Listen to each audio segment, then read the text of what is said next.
नमस्कार। देखिए 67th BPSC re examination जो 30 सितंबर 2022 को होगी, उसके लिए बिहार आर्थिक सर्वेक्षण और बिहार स्पेशल के स्टैटिक पोर्शन को इस वीडियो के माध्यम से हम कवर कर रहे हैं। इसमें घबराने की बात नहीं है। पहले मैं थोड़ा सा पीडीएफ को स्क्रॉल कर दिखा देता हूँ आपको। देखिए ऊपर में ही जो आपने 2 पेज में देखे हैं वहाँ थोड़ा सा अधिक फैक्ट्स हैं, बाकी नीचे बहुत कम फैक्ट्स हैं। देख लीजिए इस तरह से है। तो मैं परीक्षा के दृष्टिकोण से ही आप लोगों को बताऊंगा, बहुत ज़्यादा इधर उधर की चीज़ें नहीं बताने वाला हूँ, क्योंकि मैं जानता हूँ कि समय अब बहुत कम है। ऐसे में केवल बातचीत उसी विषय पर केंद्रित रहेगी जो 30 सितंबर को आपके परीक्षा में संभावित प्रश्न होंगे। नंबर 1। नंबर 2, प्रीवियस ईयर के बीपीएससी के द्वारा पूछे गए बजट और आर्थिक सर्वेक्षण से प्रश्न तथा बिहार स्पेशल में आने वाले वैसे प्रश्नों का भी जिक्र हम इस वीडियो के माध्यम से करेंगे जो 30 सितंबर को आने की पूरी संभावना है। तो इस वीडियो को अब हम शुरू करते हैं। थोड़ा सा हम जूम कर लेते हैं ताकि आप लोगों को देखने में कोई समस्या ना हो, बहुत अच्छे से यह दिख सके। ठीक है, देखिए पहले ही बिहार बजट में हमने सोर्स के बारे में जिक्र किया था। थोड़ा सा सोर्स के बारे में जिक्र कर देते हैं ताकि इसकी ऑथेंटिसिटी बरकरार रहे।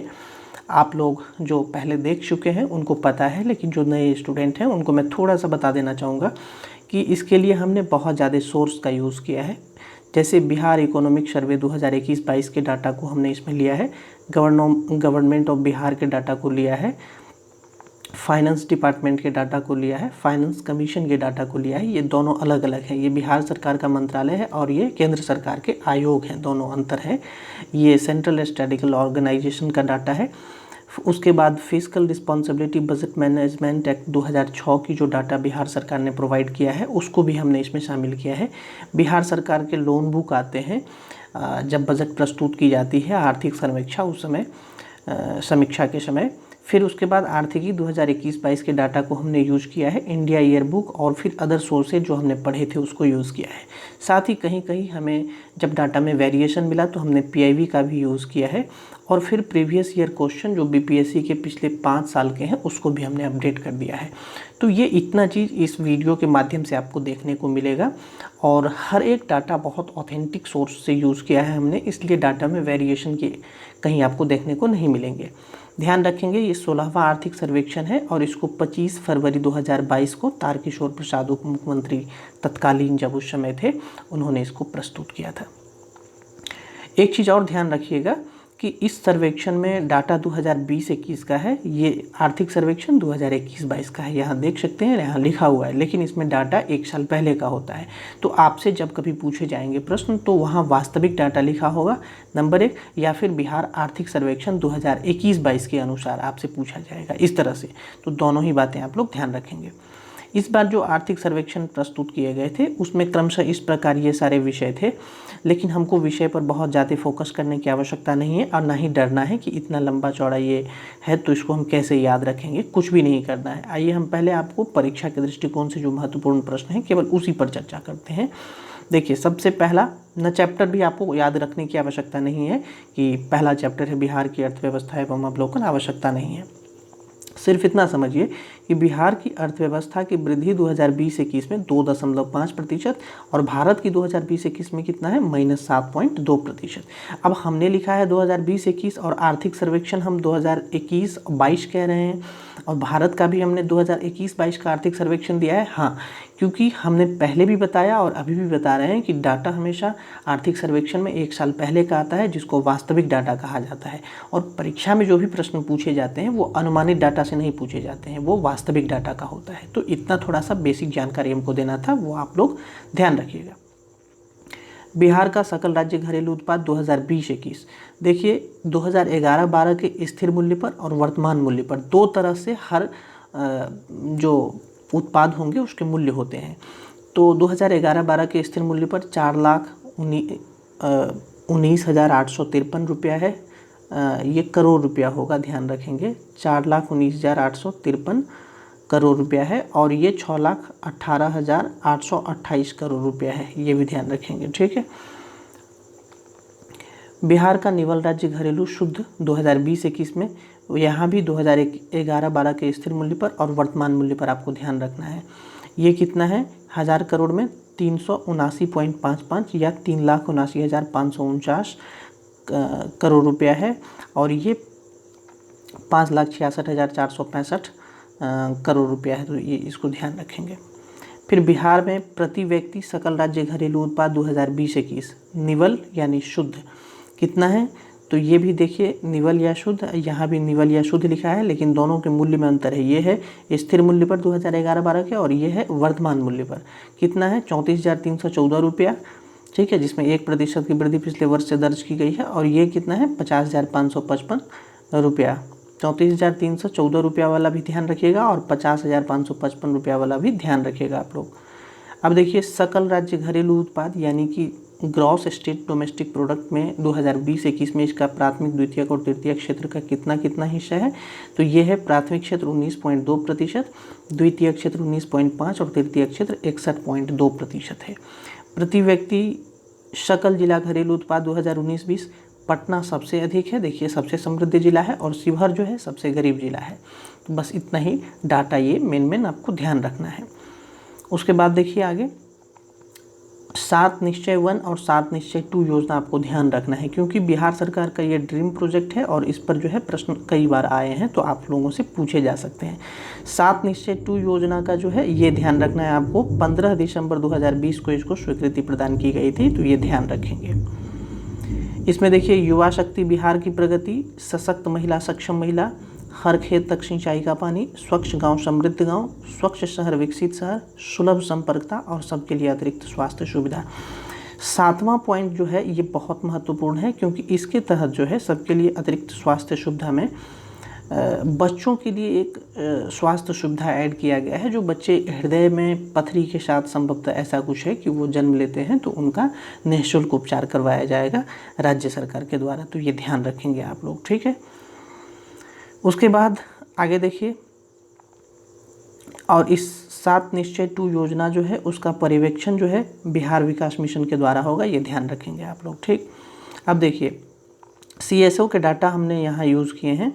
प्रति व्यक्ति निवल राज्य घरेलू उत्पाद 2020-21 में हरियाणा प्रथम स्टेट है, और बिहार जो है वो लास्ट स्टेट है, ध्यान रखेंगे।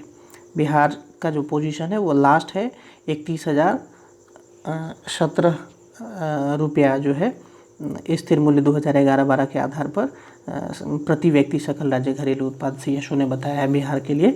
और ये प्रश्न जो है पूछा गया था BPSC में, तो ये भी ध्यान रखेंगे। ये आया था संभवतः 63वीं BPSC का प्रश्न है, पूछा गया था कि नीचे से कौन सा रैंक बिहार का था प्रति व्यक्ति निवल राज्य घरेलू उत्पाद में। और भारत का भी उसी के साथ ध्यान रखिएगा, भारत में 86,659 रुपया बताया गया है 2019-20 के स्थिर मूल्य पर। तो ये चीज़ें हैं, फैक्ट में इसी सब चीज़ को आपको ध्यान रखना है। फिर देखिए 65th BPSC में भी इस प्रकार से एक प्रश्न ये 66th BPSC का है, 65th नहीं है, 66th में पूछे गए, ध्यान रखिएगा। इसमें तुलनात्मक दृष्टिकोण से पूछे गए थे। बिहार का प्रति व्यक्ति निवल राज्य घरेलू उत्पाद भारत के प्रतिशत के रूप में पूछा गया है। तो 2020-21 के डाटा आपको हमने कहा है, ध्यान रखिएगा 35.8% है। 2011-12 में स्थिर मूल्य पर प्रति व्यक्ति आय भारत में और बिहार में कितना है हमने ऊपर भी बताया, यहाँ भी देख लीजिएगा। और इस दोनों का जो प्रतिशत है एक दूसरे को समतुल्य करते हुए वो 35.8% है। फिर देखिए वहाँ हमने GSDP में बताया था योगदान प्राथमिक, द्वितीयक और तृतीयक क्षेत्र का। यहाँ 2020-21 में बिहार और भारत में जो वृद्धि दर है प्राथमिक, द्वितीयक और तृतीयक क्षेत्र के, वो दिखाया गया है, तो ध्यान रखिएगा। और यहाँ पर फिर GDP, ये स्टेट के लिए GSDP होगा बिहार के लिए, और ये भारत के लिए GDP होगा। स्टेट का ग्रॉस स्टेट डोमेस्टिक प्रोडक्ट और सेंट्रल का जो है वो ग्रॉस डोमेस्टिक प्रोडक्ट GDP हो जाएगा। तो देखिए इसमें कितना है, प्राथमिक क्षेत्र में 0.1% बिहार में है, द्वितीयक क्षेत्र में वृद्धि दर कितना है 2.2%, तृतीयक क्षेत्र में -0.1% है। क्रमशः उसी हिसाब से फिर यहाँ देख लीजिएगा भारत में इतना है। और ये जो सकल घरेलू उत्पाद वाला है बिहार और भारत का, ये डाटा बहुत महत्वपूर्ण है, दोनों को ध्यान रखिएगा।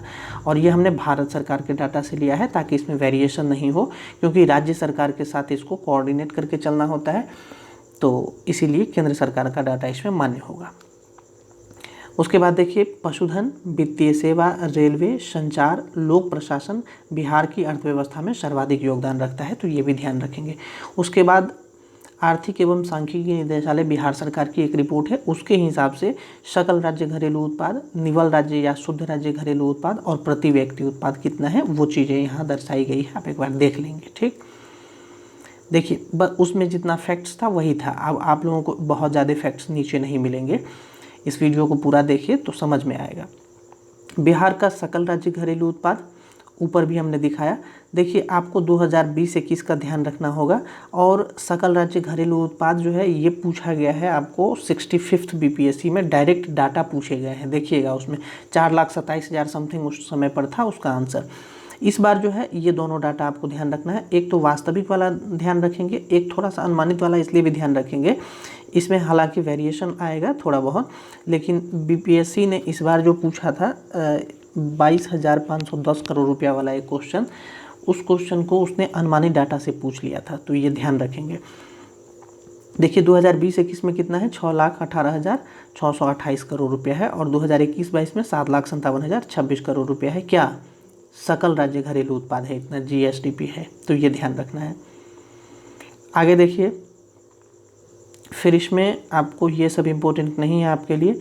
ये राजकोषीय घाटा हम ऊपर भी बता चुके हैं आप लोगों को, 2021-22 में जो है बजट अनुमान है ये। और ये देखिए 67th बीपी, अभी हमने बताया भी आपको ऊपर। देखिए यही प्रश्न आया था 22,510.8 करोड़ वाला बीपीएससी में, 67th 8 मई को जो एग्ज़ाम हुआ था उसका ये क्वेश्चन था। तो मुझे लगता है आप लोग समझ गए होंगे। अब देखिए ये सब इम्पोर्टेंट इधर नहीं है आपके लिए। इधर में फिर देखिए जहाँ जहाँ जो सोर्स हमने यूज़ किया है सारा लिखा हुआ है। जैसे देखिए ये वित्त लेखा रिपोर्ट है, ये NSSO का रिपोर्ट है, राष्ट्रीय प्रतिदर्श सर्वेक्षण संगठन का। ये सोर्स जो है वो कमर्शियल टैक्स डिपार्टमेंट बिहार सरकार का है, वाणिज्य कर विभाग का है। और उसके बाद देखिए इधर ये 3-4 डाटा आप ध्यान रखिएगा, राजस्व व्यय, पूंजीगत व्यय, कुल व्यय और जीएसडीपी 6,18,628 करोड़ हमने ऊपर भी दिखाया आपको। ये वास्तविक मूल्य पर है, और ये जो है 2021-22 का बजट अनुमान है, तो हमने इसीलिए बताया आपको कि ये नहीं भी ध्यान रखेंगे तो चलेगा। अब आगे देखिए हम लोग इधर देखें, स्रोत वित्तीय लेखा बिहार सरकार का ये हो गया। कृषि एवं सहवर्ती क्षेत्र में हम लोग आ गए तीसरे में। देखिए 5 वर्ष 2016-17 से 2021-22 के दौरान कृषि एवं सहवर्ती क्षेत्र की वृद्धि दर 2.1% रही है, ऐसा बताया गया है आर्थिक सर्वेक्षण में। जीवीए में कृषि एवं सहवर्ती क्षेत्र का जो योगदान है वो कितना है, 19% है, तो ये ध्यान रखें। अब आगे देखिए 2012 से अब तक 5 कृषि कर्मण पुरस्कार बिहार को मिल चुका है। जैविक कॉरिडोर 13 जिलों में बनाए जाएंगे जो गंगा के दोनों किनारे हैं। ध्यान रखिएगा पटना से सटे जिले के बारे में बीपीएससी प्रश्न पूछ चुकी है। कुल कितने जिले पटना से सटे हैं, 64th बीपीएससी का ये प्रश्न है। तो गंगा के दोनों किनारे कितने जिले हैं, 12 डिस्ट्रिक्ट पड़ते हैं। और इसमें कहा गया है कि 13 डिस्ट्रिक्ट में जैविक कॉरिडोर बनेगा, तो वो कौन सा एक ऐसा डिस्ट्रिक्ट है जो गंगा के किनार पर नहीं है, मतलब कि गंगा से बिल्कुल टच नहीं करता है, लेकिन उसमें भी जैविक कॉरिडोर बनाए जाएंगे, तो वो है नालंदा, ध्यान रखेंगे। उसके बाद देखिए 23 जिलों में समेकित विकास मिशन बागवानी क्षेत्र को प्रोत्साहित करने के लिए है। 15 जिलों में मुख्यमंत्री बागवानी विकास योजना शुरू किए जाएंगे। फिर बिहान ऐप है, ये कृषि विभाग के द्वारा जो है डिजिटल कृषि के लिए चलाया गया है, तो यह ध्यान रखना है। मछली उत्पादन 2020-21 6.83 लाख टन आत्मनिर्भर बिहार है इसमें, और 2021-22 कुल दूध उत्पादन जो है 115.01 लाख टन का है, और अंडा उत्पादन 2020-21 में 301.32 करोड़ है। इसमें हालांकि बहुत ज़्यादा वृद्धि हुई है, इसलिए ये डाटा हो सकता है कि आपसे पूछा जाए। भूमि उपयोग पैटर्न को थोड़ा सा देख लीजिए, कई बार पूछा जाता है, ये स्टैटिक पोर्शन में आता है।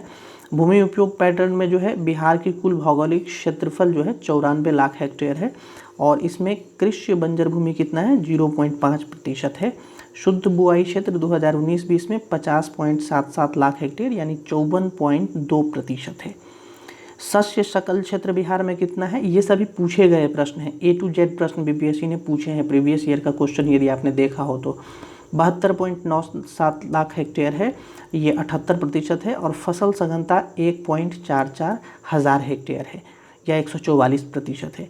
कृषि भूमि का क्षेत्रफल 42.82 लाख हेक्टेयर है। कुल क्षेत्रफल का 45.8% होता है ये।